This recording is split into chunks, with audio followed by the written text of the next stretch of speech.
ایک دفعہ دروشی پڑھ لیجئے۔ اللہم صلی علی محمد وعلی آل محمد کما صلیت علی ابراہیم وعلی آل ابراہیم انک حمید مجید اللہم بارک علی محمد وعلی آل محمد کما بارکت علی ابراہیم وعلی آل ابراہیم انک حمید مجید۔ بھائیو، قرآن پاک میں اور صحیح الاسناد احادیث میں شہدائے کرام اور انبیاء کرام علیہم السلام کی برزخی حیات سے متعلق ذکر موجود ہے۔ اس ضمن میں 4 آیات بڑی اہم ہیں۔ پہلی آیت سورہ آل عمران کی 169 نمبر آیت ہے۔ بسم اللہ الرحمن الرحیم وَلَا تَحْسَبَنَّ الَّذِينَ قُتِلُوا فِي سَبِيلِ اللَّهِ أَمْوَاتًا، اور مت گمان کرنا ان لوگوں کے بارے میں جو اللہ کی راہ میں قتل کر دیے جائیں کہ وہ مردہ ہیں، بل احیاء عند ربهم یرزقون، بلکہ وہ تو اپنے رب کے حضور زندہ ہیں اور انہیں رزق بھی دیا جاتا ہے۔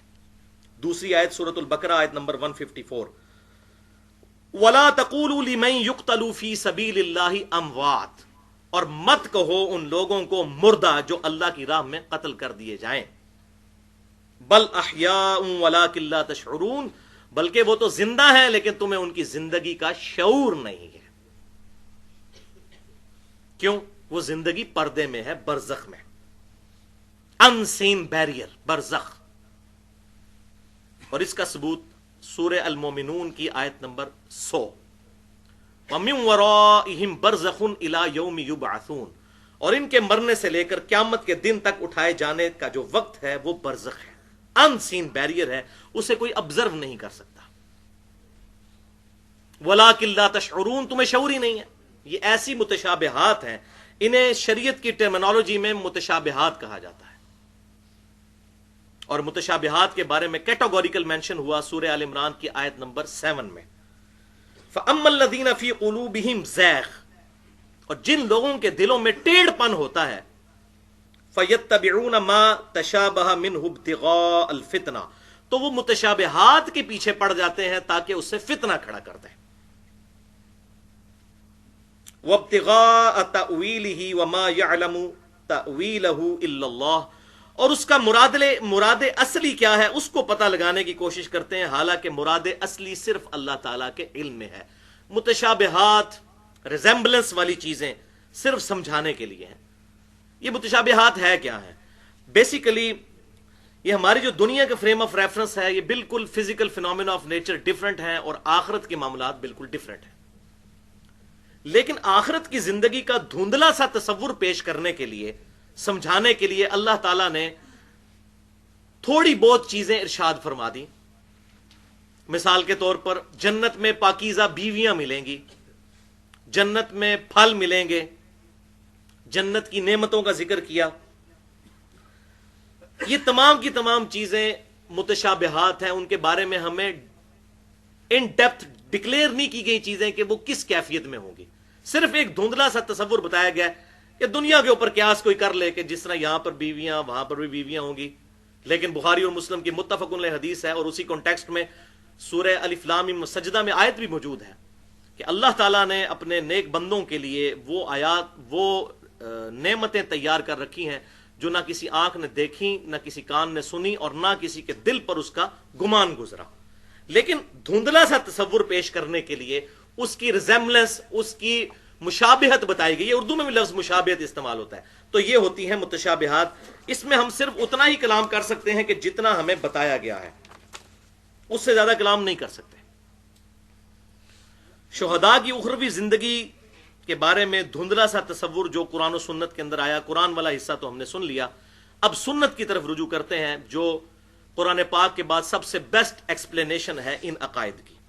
اس کانٹیکسٹ میں 3 صحیح الاسناد احادیث سن لیجئے۔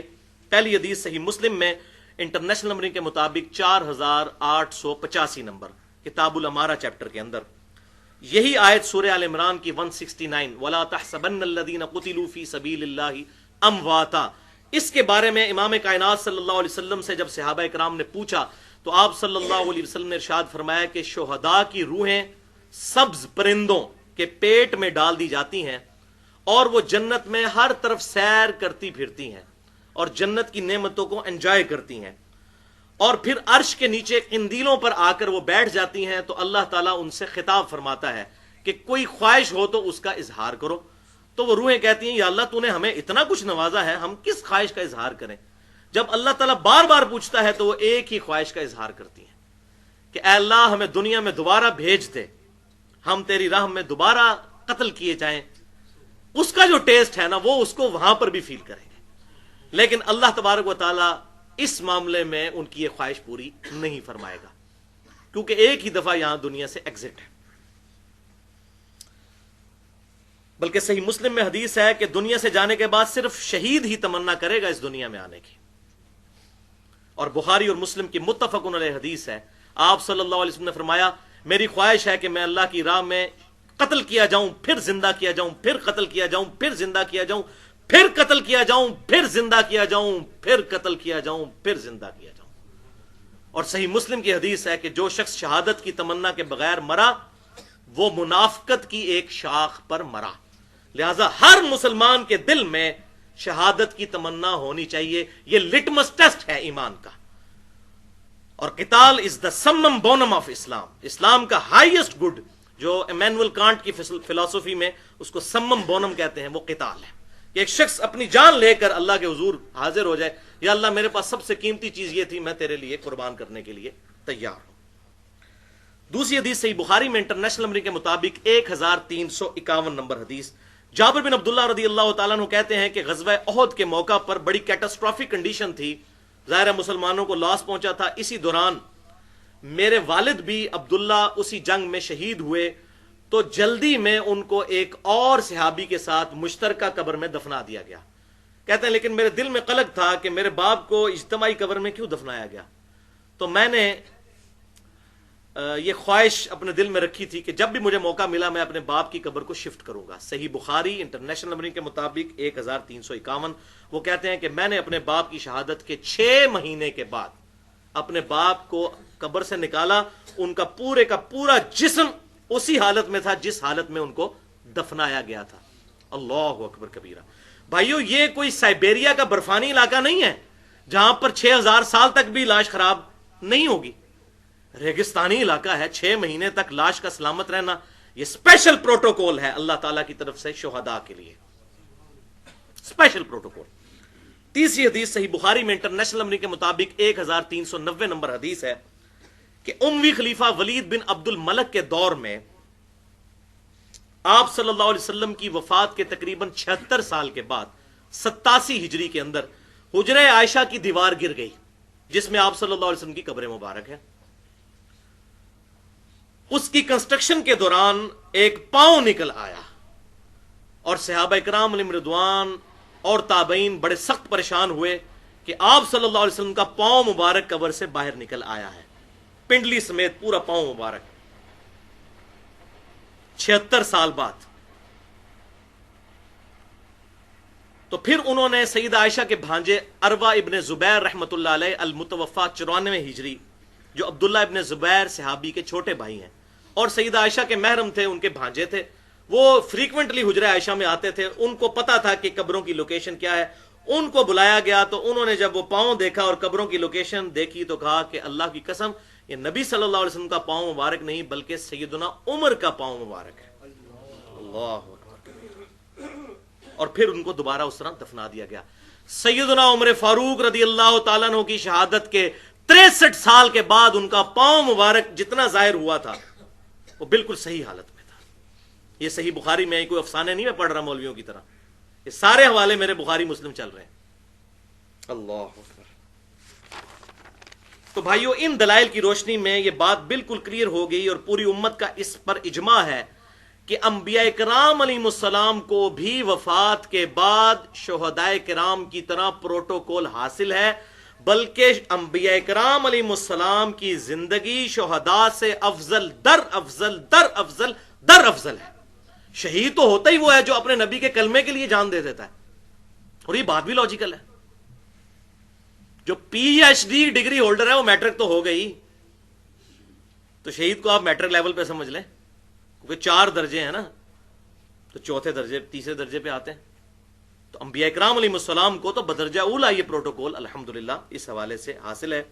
یہی وجہ ہے کہ 5ویں صدی ہجری میں اہل سنت کے بہت بڑے محدث اور کئی احادیث کی کتابوں کے مؤلف، بلکہ ان سے زیادہ کسی نے احادیث کتابوں میں جمع نہیں کی، آج سے 1000 سال پہلے امام حافظ ابو بکر احمد بن حسین بن علی البیہقی المتوفا 458 ہجری، انہوں نے مستقل ایک کتاب لکھی ہے 21 احادیث کا مجموعہ حیات الانبیاء فی قبورہم، نبی اپنی قبروں کے اندر زندہ ہیں. اور اس میں وہ کئی احادیث لے کر آئے، کچھ صحیح بھی ہیں کچھ ضعیف بھی ہیں. پہلے نمبر پہ وہی حدیث لے کر آئے جو مسند ابی یعلا میں انٹرنیشنل نمبرنگ کے مطابق 3425 نمبر حدیث موجود ہے. آپ صلی اللہ علیہ وسلم نے ارشاد فرمایا الانبیاء احیاء فی قبورہم یصلون، نبی اپنی قبروں میں زندہ ہیں اور نمازیں بھی پڑھتے ہیں. اور اس کی سپورٹ میں پھر امام بھیقی 7ویں اور 8ویں نمبر پر صحیح مسلم کی 2 حدیثیں لے کر آئے انٹرنیشنل نمبر کے مطابق 6156 اور 6157 صحیح مسلم کی، کہ نبی صلی اللہ علیہ وسلم کہتے ہیں کہ میں نے شب معراج موسیٰ علیہ السلام کو سرخ ٹیلے کے پاس اپنی قبر میں نماز پڑھتے ہوئے دیکھا. تو امام بھیقی اس کو دلیل کے طور پر لے کر آئے الحمدللہ. اور پھر انہوں نے اس کتاب کو کنکلوڈ کرتے ہوئے اپنا عقیدہ بالکل واضح الفاظ کے اندر لکھ دیا، جس میں کوئی ایمبیگوٹی ہے ہی نہیں، کوئی مشابہ لگ ہی نہیں سکتا، جس کو میں ذرا وہ پنجابی میں کہتا ہوں بالکل ننگی بات انہوں نے کر دی. کوئی ابہام رہی نہیں، کوئی ایمبیگوٹی رہی نہیں. اس کتاب کے اینڈ پہ حیات الانبیاء فی قبورہم امام بھیقی نے، اور اسی کو امام ابن حجر اسقلانی رحمہ اللہ المتوفا 852 ہجری، انہوں نے صحیح بخاری کی شرح جو شہرہ آفاق شرح ہے فتح الباری، اس میں صحیح بخاری کی حدیث نمبر 3441 کی شرح میں بھی اسی کتاب کو دلیل بنایا انبیاء کرام علیہ السلام کی زندگی پر قبروں کے اندر. صحیح بخاری انٹرنیشنل نمبر کے مطابق 3441. اس کی جب شرح لکھی امام ابن حجر اسقلانی نے فتح الباری میں، اس باب وذکر فی الکتاب مریم، اس کے اندر انہوں نے امام بھیقی کی اس کتاب کا حوالہ دیا اور کہا کہ یہی امت کا عقیدہ ہے. اب امام بھیقی کے وہ الفاظ جو حیات الانبیاء فی قبورہم میں کنکلوڈنگ الفاظ ہیں ان کے، میں ایگزیکٹ ورڈ بائی ورڈ ان کے الفاظ پڑھنے لگا ہوں. اور یہ صحیح ہے کہ بے شک اللہ جل ثناہ نے انبیاء کرام علیہ السلام پر ان کی روحیں لوٹا دی ہیں، اور اب وہ اپنے پروردگار کے نزدیک شہداء کی طرح زندہ ہیں. ان کی روحیں ان پر لوٹا دی ہیں. اب پھر یہی امام بھیقی نے کتاب لکھی ہے عقیدوں کے اوپر الاعتقاد کے نام سے الگ سے، اس میں بھی انہوں نے نبی صلی اللہ علیہ وسلم پر جو چیپٹر باندھا، اس کی جو فصل تھی دلال نبوت کے اوپر، اس میں بھی الفاظ یہ لکھے، لفظ بے لفظ یہ الفاظ ہیں، اور انبیاء کرام علیہ السلام کی روحیں قبض کرنے کے بعد انہی کی طرف لوٹا دی جاتی ہیں، پس وہ شہداء کی طرح اپنے رب کے نزدیک زندہ ہیں. ابھی شہداء کی طرح سے مراد یہ نہ سمجھیے گا کہ شہید جس طرح وہ سبز پرندوں کے پیٹ میں ان کی روح ہے اس طرح نہیں، کی طرح سے مراد اس طرح سمجھ لیں جیسے ہم کہتے ہیں کہ انبیاء کرام علیہ السلام بھی انسان ہوتے ہیں، لیکن وہ عام انسان نہیں ہوتے. ان کا انسان ہونا اور ہمارے انسان ہونے میں بڑا فرق ہے. ہاں لیکن یہ ایک چیز ہے کہ وہ بھی انسان ہم بھی انسان، باقی جو کیفیت اور فضائل تو کوئی کمپیریزن ہی نہیں ہے. تو کی طرح سے مراد ہے کہ جس طرح وہ بھی زندہ یہ بھی زندہ. اور امام صاحب کی کتاب خود ہی بتا رہی ہے حیات الانبیاء فی قبورہم، نبی اپنی قبروں میں زندہ ہے. اس کے اوپر ذرا غور کیجیے. اور یہ قبروں میں زندگی جسمانی بھی ہے اور روحانی بھی، لیکن اس کی کیفیت کیا ہے؟ دنیاوی نہیں ہے، برزخی ہے. انبیاء کرام علیہ السلام اپنی قبروں میں زندہ ہیں، اور ان کی زندگی نمبر 1 اخروی ہے یعنی آخرت کی زندگی، نمبر 2 برزخی ہے یعنی ان سین بیریئر، نظر نہیں آ سکتی، نمبر 3 جنتی ہے، اور نمبر 4 جسمانی پلس روحانی ہے، لیکن اس کی کیفیت برزخی ہے.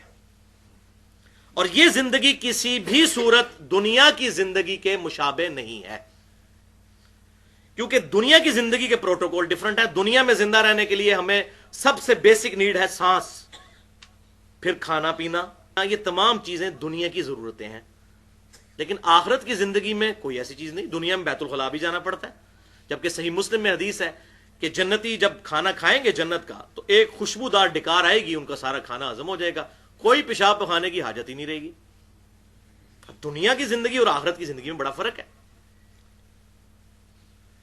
اس لیے ہم صرف یہ قبر مبارک کی زندگی کا ایک دھندلا سا تصور اس متشابہ چیز کا قرآن اور سنت کی روشنی میں پیش کر سکتے ہیں. جتنا بتایا گیا اس سے آگے ہم بڑھ نہیں سکتے. اب اگر کوئی شخص یہ چاہے کہ قبر مبارک کھود کر آپ صلی اللہ علیہ وسلم کو دیکھنا چاہے کہ آپ صلی اللہ علیہ وسلم کی قبر مبارک میں زندگی کیسی ہے, تو اس کو آبزرو نہیں کر سکتا. یہ نہ سمجھیے گا جیسے ہم تہ خانے میں بیٹھ جائیں تو آپ صلی اللہ علیہ وسلم بھی قبر مبارک میں اسی طریقے سے اسی طرح کی زندگی گزار رہے ہیں. وہ ان سین بیریئر ہے, وہ ہمیں نظر نہیں آ سکتا. لہذا اگر قبر مبارک کھودی جائے گی تو آپ صلی اللہ علیہ وسلم ہمیں اسی لیٹی ہوئی حالت میں ہی نظر آئیں گے جیسا کہ آپ صلی اللہ علیہ وسلم کو دفن کیا گیا تھا. وہ آپ کی ایکٹیویٹیز کو ہم اس دنیا میں آبزرو نہیں کر سکتے. ایون یہاں فرشتے میرے دائیں بائیں میں اس کو آبزرو نہیں کر سکتا, لیکن اس کا یہ مطلب تو نہیں یہ غیب کی چیزیں ہیں, میری نظروں سے ضرور اولجھل ہیں. بلکہ دنیا کے اندر بھی کئی چیزیں ہیں, الیکٹرو میگنیٹک ویوز ہیں, ہم ان کو نہیں آبزرو کر سکتے فزیکلی خود. ہاں تجربات سے چیزیں پتہ چلی ہیں, وہ بھی اب پتہ چلی ہیں جس کے اوپر یہ پوری موبائل ٹیکنالوجی پوری دنیا کی چل رہی ہے, سیٹلائٹ کی. تو اس کو آپ اس طرح سمجھ لیجئے کہ جیسا کوئی شخص دنیا میں سویا ہوا ہوتا ہے اور اس کو خواب دکھایا جاتا ہے اور اس کے اوپر کوئی کیفیت طاری ہوتی ہے, تو پاس کھڑا شخص اس کو وہ لیٹی ہوئی حالت میں دیکھے گا, لیکن وہ شخص ان تمام کیفیات سے گزر رہا ہوتا ہے. یہ میں سمجھانے کے لیے بات کر رہا ہوں. بالکل اس طریقے سے انبیاء کرام علیہ السلام اپنی قبروں میں لیٹی ہوئی حالت میں نظر آئیں گے, لیکن ان پہ جو کیفیات گزری ہوں گی وہ ہم نہیں دیکھ سکتے. وہ ان سین بیریئر ہے. سورہ المومنون آیت نمبر 100, وَمِن وَرَائِهِمْ بَرْزَخٌ إِلَى يَوْمِ يُبْعَثُونَ, اور ان کے مرنے سے لے کر قیامت کے دن تک اٹھائے جانے تک برزخ ہے, ان سین بیریئر. یہی وجہ ہے کہ امام ابن حجر اسقلانی رحمت اللہ علیہ نے فتح الباری کے اندر صحیح بخاری کی شرح لکھتے ہوئے انٹرنیشنل نمبر کے مطابق 4042 نمبر حدیث کے نیچے یہی الفاظ لکھے. ایگزیکٹ ورڈ میں پڑھنے لگا ہوں. لِأَنَّهُ بَعْدَ مَوْتِهِ, اور بے شک یہ کہ آپ صلی اللہ علیہ وسلم اپنی موت کے بعد, وَإِن كَانَ حَيًّا, اگرچہ کہ زندہ ہے, فَهِيَ حَيَاتٌ أُخْرَوِيَّةٌ, لیکن یہ زندگی اخروی ہے. لا تشبہ الحیات الدنیا, اس کو دنیا کی زندگی کے ساتھ کوئی مشابہ نہیں ہے, دنیا کی زندگی سے مختلف ہے.